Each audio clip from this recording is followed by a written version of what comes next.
The unfair advantage, whether it's racing or in any other form actually, is when you latch onto an idea in design that gives you that edge through innovation or new materials or anything like that. It just gives you the edge over all your competitors. I can't stop my brain working, I just can't. I go to sleep thinking about it, I wake up thinking about it. It's just got to be better than what anybody has done before.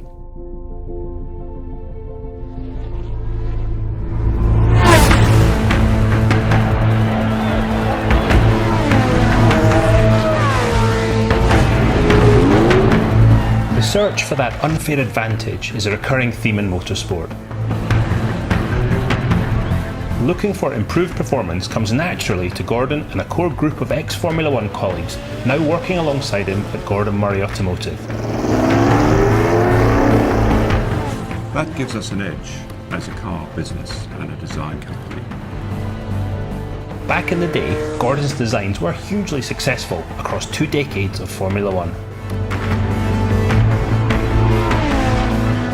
It means that we are very flexible and fast and really good at making decisions.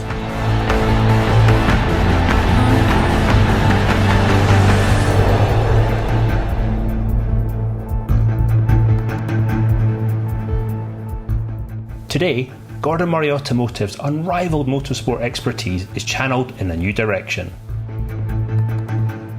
The T50 is GMA's remarkable new road car, already anticipated as the most driver-centric supercar ever built.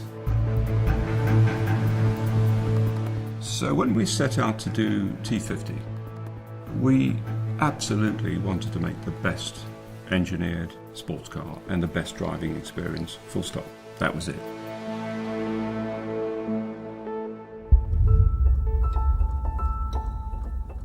So the T50 will surely be the ultimate road car. But Gordon and the team's next project is a separate, track-focused machine, the T50s. Now, T50s is not a variant or a version of T50. T50s has been in what I call a parallel design, which started 18 months ago. And that had exactly the same drive, feel, ethos as the road car, but to make the very best track experience, without any compromise at all.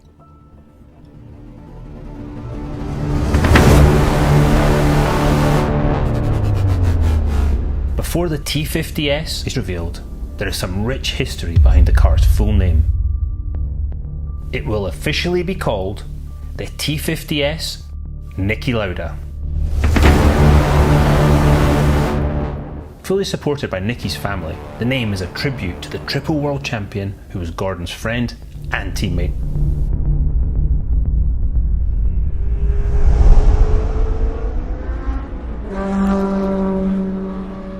In 78 and 79, Niki Lauda is driving for the Brabham Formula One team, and Gordon is technical director. Right from the beginning, I could see, why he was such a good driver, and I got on with him extremely well. From an engineering point of view, his feedback was very, very good. And then we became good friends as well. World Championships is what you're racing for, basically. It means every year you have to motivate yourself new, start from scratch and attack like crazy. To try always to be the best, this is the hard work. Niki and Gordon's best known collaboration involves the now infamous BT46 fan car. Infamous because it's a good example of the unfair advantage in Formula One. Gordon's design for the fan car exploits a loophole in the rulebook, giving it a massive aerodynamic advantage over its competitors. So the Brabham fan car was a way around the regulations, sealed skirts all the way around the car, great big fan on the back of the car. It was a vacuum cleaner. It just literally sucked the car to the ground. It was that simple. The car is introduced at the Swedish Grand Prix in 1978. It goes round certain corners 30 miles an hour faster than a conventional car. So the driver had to believe in that and arrive at the corner 30 miles an hour too fast and turn the steering wheel and just believe it was going to go round, you know. And those two things took a lot of getting used to. That advantage is too much for the opposition, and Niki wins the race convincingly.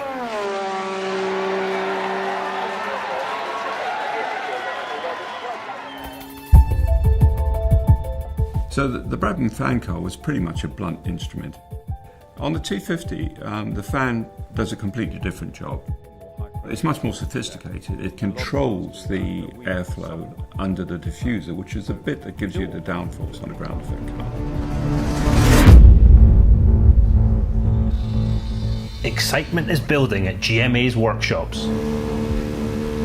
Work on the T50 prototypes is progressing rapidly, and the time has come to reveal the T50s Niki Lauda.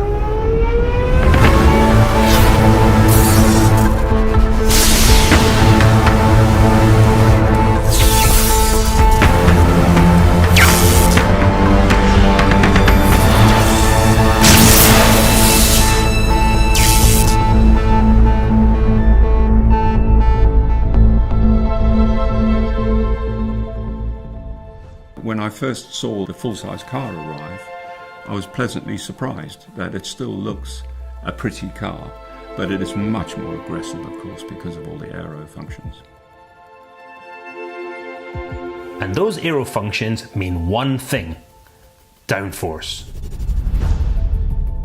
The T50s weighs just 850 kilos, but how much downforce, also measured in kilograms, was the team aiming for?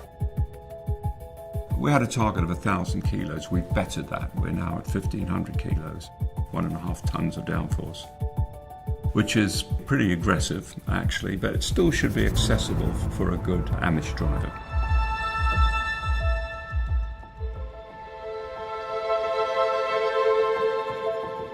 The T50s Niki Lauda is bristling with sophisticated aero devices. There's a huge LMP1 style splitter on the front, there are dive planes and barge boards, an aerofoil central section. There's also a deltaplan wing on the back, which is a nod to Gordon's iconic Brabham BT52.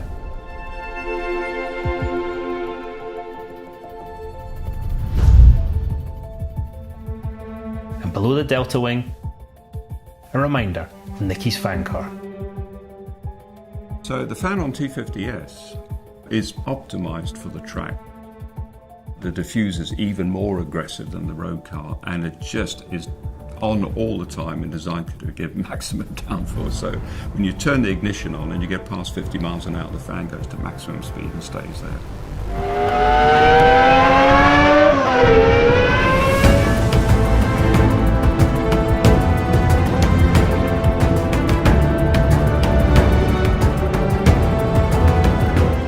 The innovations go on and on. The T50s's engine is a development of the road car's Cosworth 312, but lighter and even more powerful. And there's a state-of-the-art paddle shift gearbox using X-Track's IGS, or instantaneous gear change system. Inside, the slim, uncluttered design is influenced by GMA's racing experience. And as you might expect, it retains Gordon's driver-focused central seat position with an optional passenger seat.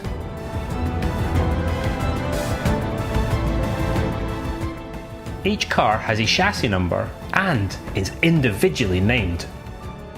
So for example, number 1 chassis, it'll be the 1974 Kyle Army car, and that'll be on a plaque. There'll be a little book with a history of that. So wherever that car goes in future, it'll be the Kyle Army car. And I think that's just a nice step towards making the car have a prehistory, if you like.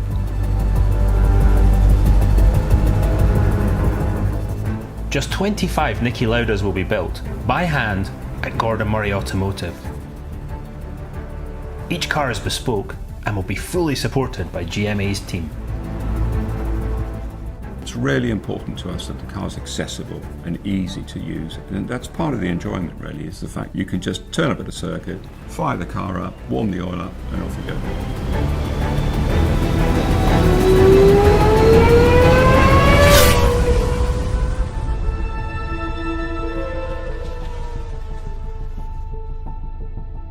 Gordon Murray's automotive designs are celebrated around the world, but the T.50s Niki Lauda might just be his masterpiece.